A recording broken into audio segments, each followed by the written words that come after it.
even my adversaries have contributed. Don't you think in your classes you have fierce competition? Mine, when I was a small child. I hope none of you is doing that. And if you're doing that, I'm not very surprised because I've passed through the mill. I'm tired. I have no mood to read. It is already midnight. Okay. But what I find, somebody in my neighborhood, his or her lights are still on.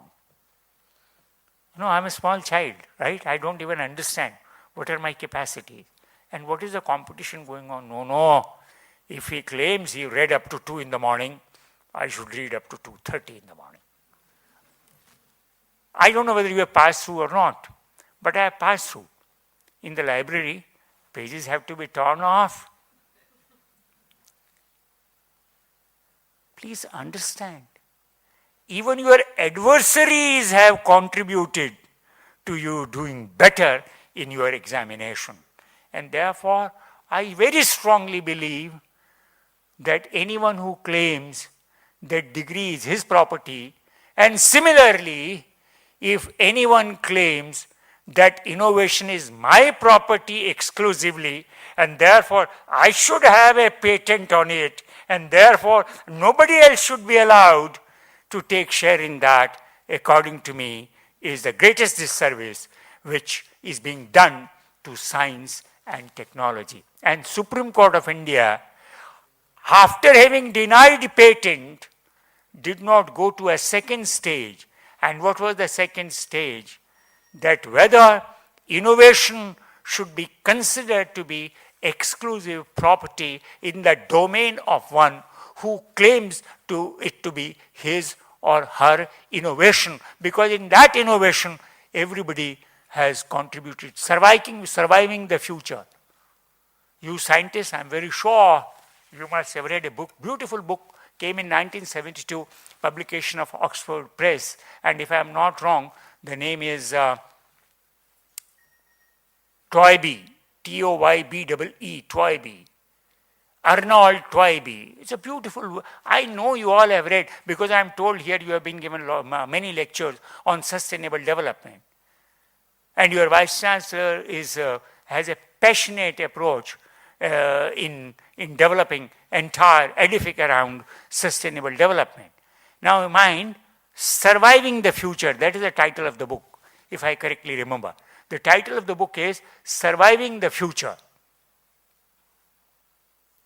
Science and Technology. That is the title of the book, 1972, Oxford Press. And you know what does the author write? Please mark. I think he has taken inspiration from Gandhi. And probably at that time there was no patent right. Patent is a very recent regime. But he wrote, and what did he write? He wrote that any technology, every technology or every innovation made cannot be claimed to be exclusive fruit of the one who has brought that innovation.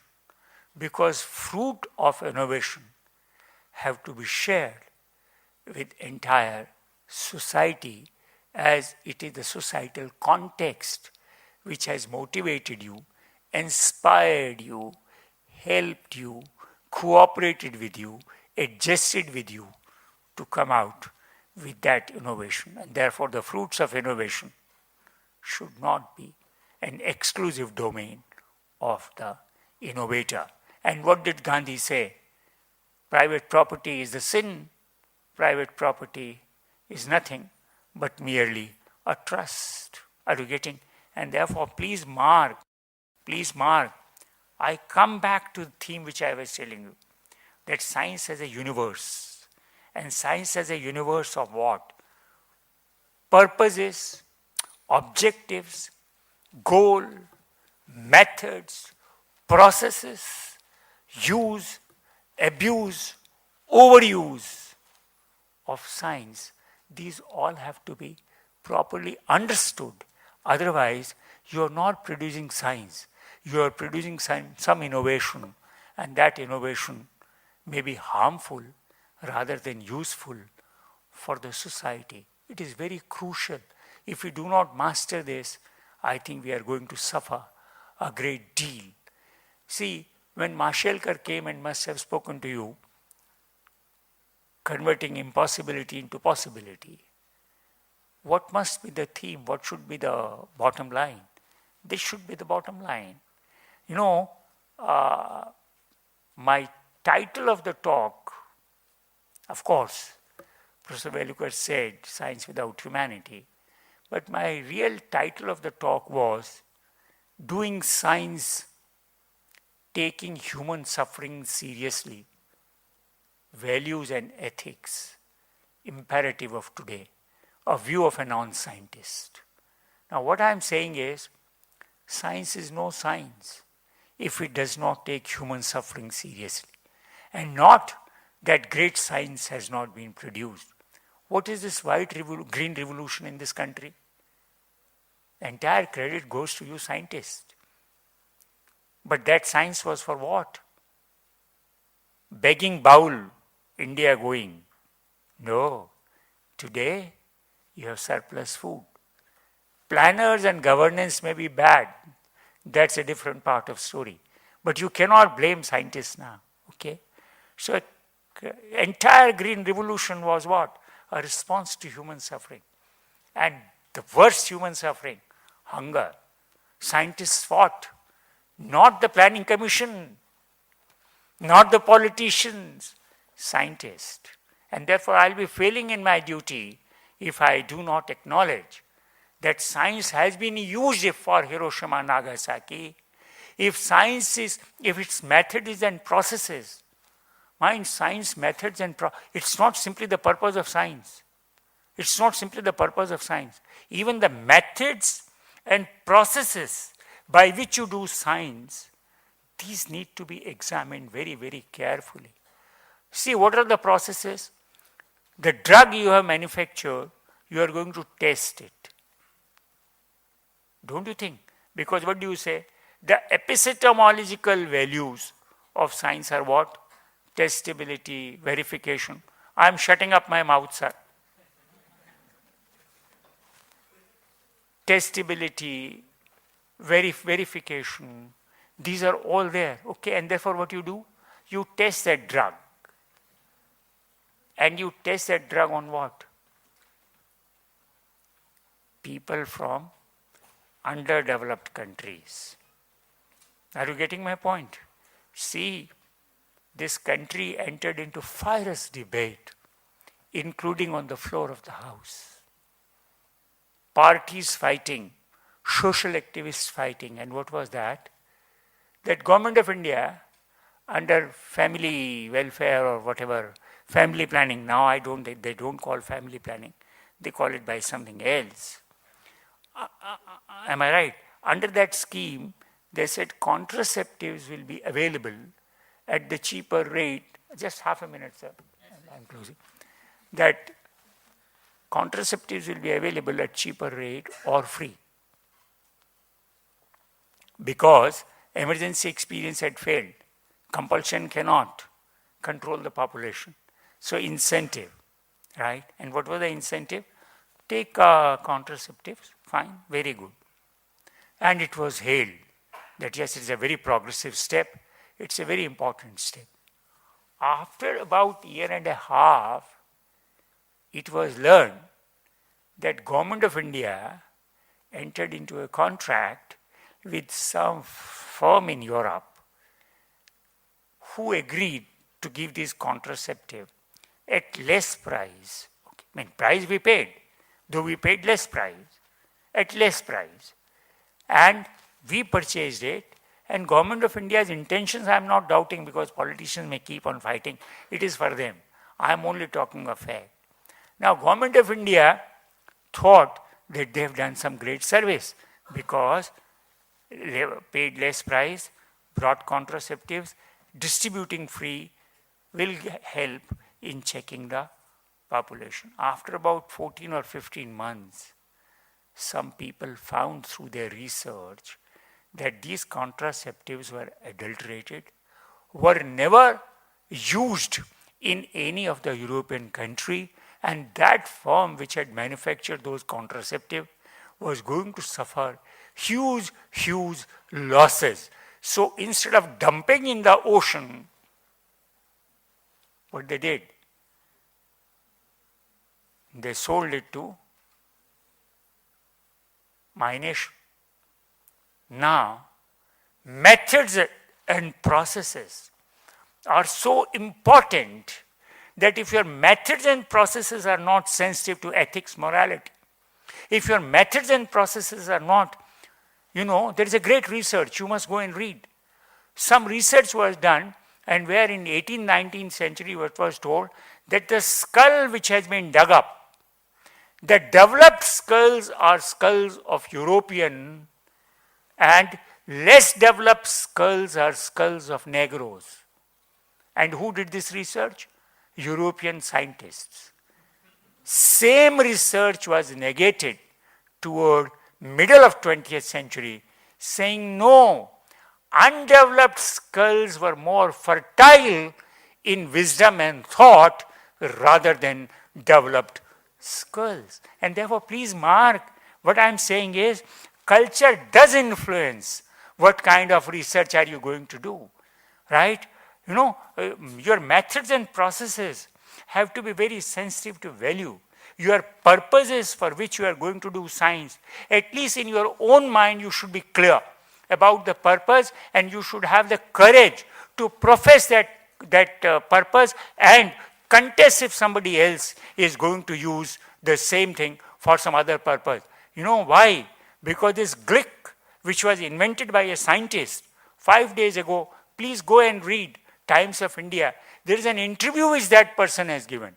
And that person has shown that great happiness over Indian Supreme Court judgment. He said, when I was inventing Glick, I had never thought that it will be sold at such a senseless price as Novartis has done.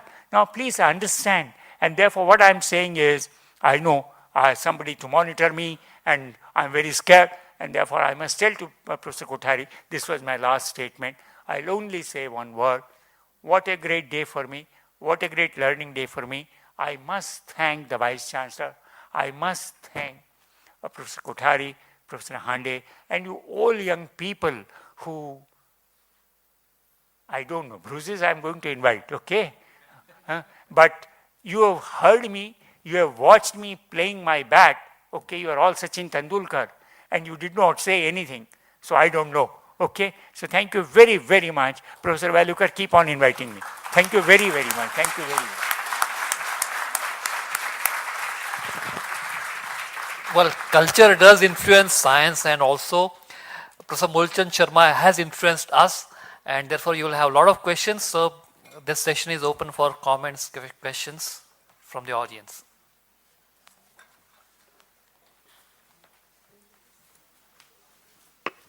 They are bruised, I feel so. They seem to be bruised. No questions? Yes. Yes, there is.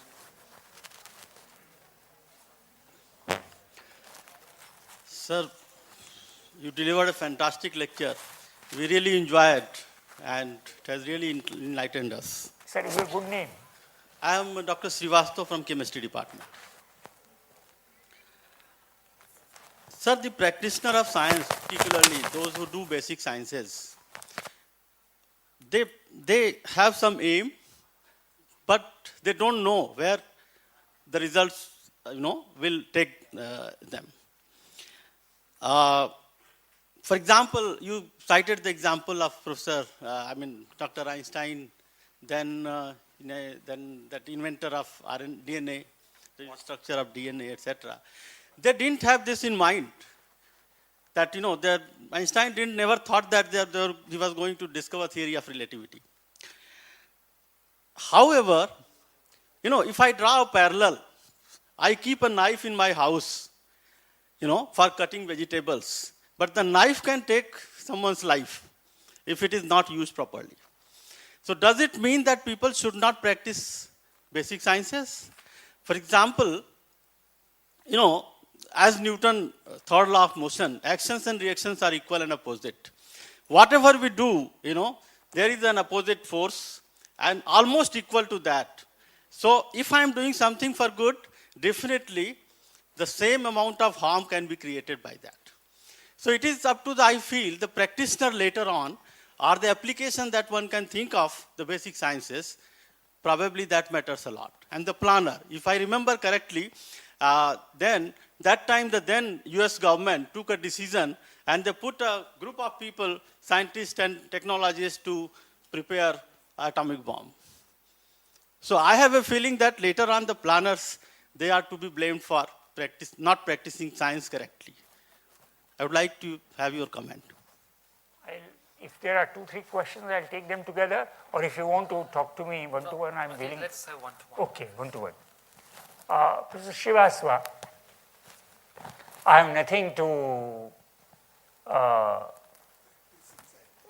disagree with you, and if you recall, in my speech at least, in my whatever conversation, whatever submission I made before you, at least half a dozen times I said that I can understand that for a scientist to conceive the purposes for which the science he is producing will be used by posterity is little difficult. Not difficult, it's next to possible. I appreciate that. I have no disagreement with that. But at the same time, that is my appeal and that is my request, that when scientists are producing their science and those who are applying that science, these scientists have to keep a watch and a serious watch on how they are going to apply it. Because if you don't do it, if you don't keep a watch, I am not going to keep a watch. You know why? Because I am living in a world of consumerism. And if I am living in a world of consumerism, your science, you produce with best of your intentions. The one who is sitting adjacent to you has used that science and has produced into commodities which are nothing but merely luxurious. And because I happen to be a rich man, I am interested in more and more luxuries. I am least bothered about it, whether it is desacralizing the nature, whether it is destroying the nature, and therefore it is very crucial that science understands how technology should be made accountable to it. And you are the only one. I cannot. Montesquieu cannot, because he cannot understand the nuances. Equally, I as a lawyer, okay, I as a political scientist will have to keep my eyes and ears and heart open to understand that science which has been produced could be used for what kind of purposes to come. Otherwise, why I am a legislature, why I am a policy maker, and that's why my plea is what? That knowledge, what do you say? Science is probably the most pure form of knowledge. Am I right? And what is knowledge? Knowledge cannot be fragmented. Knowledge cannot be isolated. It is to be holistic. And that is why there is need for interaction of all these branches of knowledge. I am not disagreeing with you. I fully agree with you that it is too difficult for a scientist. What will happen to the science he produces after 100 years? I agree. That's why I told you about this fellow who invented Glick, that now he is cursing, right? But it is good that he said so publicly and he said so openly, right? And this kind of, and mind, we are dealing with human affairs. And if you are dealing with human affairs, no perfection is there. It is constant tussle, a constant tension, a constant dialogue, which is needed. That's all I can say, Professor Srivastava, without having any disagreement. Thank you, sir. And one thing I am totally convinced that the patent thing should go, because most of us believe in publishing in good journals so that it goes to the society, goes to the scientific community, and then because people are talking about more and more patents, and what you have described today, really that has entered into my head, and I think most of us have taken note of it, that it is not good for the society in general. Thank you, sir. Thank you very much. Yes, there is a There is question. a young boy. Here is a young boy. Oh, sorry.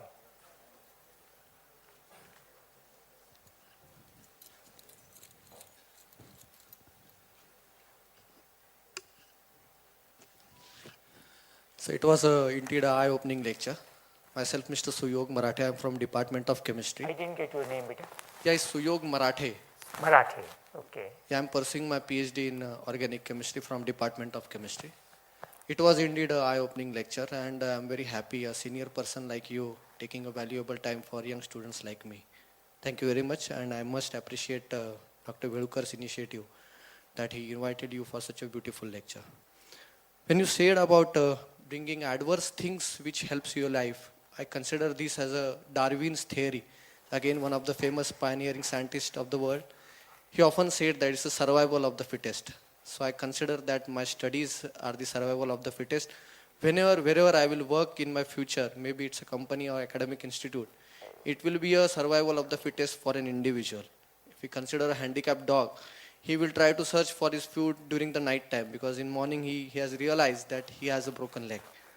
The second question I want to ask is that we have many statues, many photographs of Gandhi throughout India. Many people appreciate Gandhi throughout the world more than the Indians do. We say that Gandhi is in our thoughts, but when Gandhi will come in our DNA, when Gandhi will come in our DNA, because Gandhi never said that I am following Gandhism, or Marx never said that I am a Marxist. So it's a question for every Indian to realize the value of Gandhi's birth in India and thoughts delivering to the entire nation towards the freedom. The third question I would like to ask you is that now I am doing my PhD. I feel that I've learned the phrase of education. If you define education, that people say that education is the thing which you learn or any person learns and then he pay backs to the society. Now I feel that doing a HSC or BSc or MSc and now I'm pursuing a PhD is an extracurricular education. But I've learned social sciences, civics, geography, maybe mathematics till my 10th standard. But I never realized what's my role to pay back to the society. Now I am pursuing PhD. I consider myself as a mature person. And when I try to evaluate, I consider myself in a very confused state that what's my role after getting educated and giving payback something to the society. Thank you, Marathi. And I can see the passion burning in your heart. Your all three questions are questions which bring out how a young researcher or a young citizen of this country is having great yearning for doing something meaningful. Your all three, I don't know in which order do I take your third first or I take your first one first. Your first and third according to me are clubbed, though I'll deal with them differently. Survival of the fittest. Maybe, I was not as communicative as I would have loved myself to communicate. This Darwin thesis, survival of the fittest, to me it's a very, very problematic thesis. And what I was pleading was probably antithesis of this thesis. And that is why I brought this idea of patent. That what happens, survival of the fittest. Cipla must lose the market, you can't survive, I am the entire globalization is what? Ruthless competition, cutthroat competition. Are you getting my point? And where survival? I don't want to use the word survival of the fittest, living together, breaking bread together. That should be the motto, and that is your yearning. That's why you raised this question to me, and I am very glad. And therefore, when you become a scientist, whatever you are pursuing in your organic chemistry, I wish you the best. But keep in the mind, and that's where your third question will come. That, sir, how do you contribute? What do I pay? How do I pay? Here is some Bill Gates and here is Prem Adimji. Sir, they can do it. Why, how can they do it? Because they have earned trillions of dollars, millions of dollars. Because they have earned, they can give. But what do I? I am a young man. I am still looking for my livelihood. I agree with you. I have no problem. And therefore, I have three messages for you to give.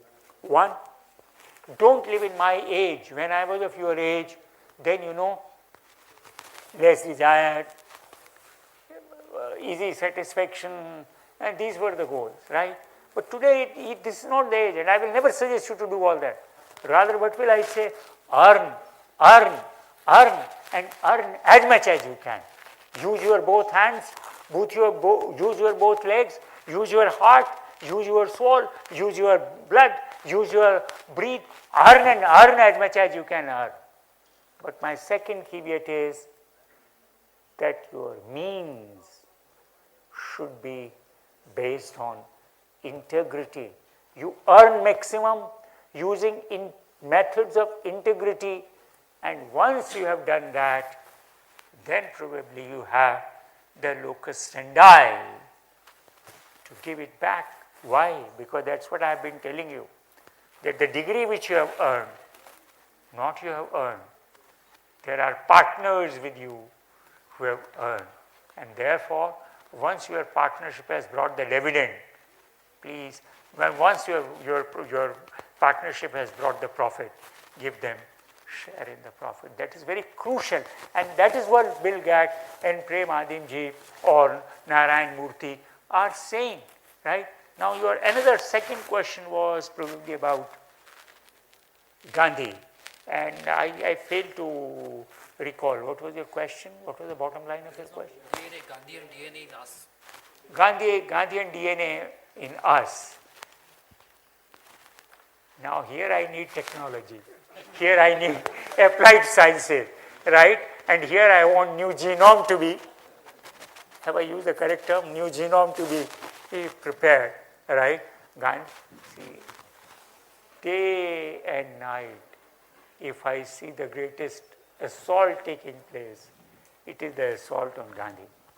But you said something which is very important, beta, and that's at conceptual and philosophical level. You said something, and I can now make out that you have read political science, you have read social sciences, and that's your in your brain.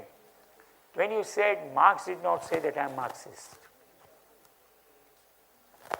it is his followers. Please understand, Marx will not say that I am a Marxist, okay? Others will. What is Marxism? Again, interpretation. What you consider to be Marxism, I don't consider it to be Marxism. What one considers that Marx said that religion is opium, other says no, right? So you don't know, right? And therefore Marxism is interpretation of Marx. Marxists are those who are accepting one interpretation and another interpretation and professing that they are living and conducting themselves according to that interpretation. And same is happening to poor Gandhi. Are you getting my point? And there is everyday assault. To have Gandhian DNA is very difficult in today's time. So genome technology is needed there. So we were live on AVU, and 10 colleges had connected to us, and people were listening in those 10 colleges. And there is a question from Jain College Principal Dr. Ashok Wadia. His question is, what is your option about use of genetically modified crop in India to increase the yield for our increasing population? Please convey to Jai Hind College that I have a very long association, though it is vicarious association with Jai Hind College. At one point of time, I was director of a program called Diversity and Higher Education, launched by Ford Foundation in 3 countries, US, India, and Sri Lanka. And I picked up 25 institutions from all over the country and gave them grant to some 25 lakhs and to some 15 lakhs. and I'm talking of 1991, and Jai Hind College was one. Though I have not visited Jai Hind College, but that's my association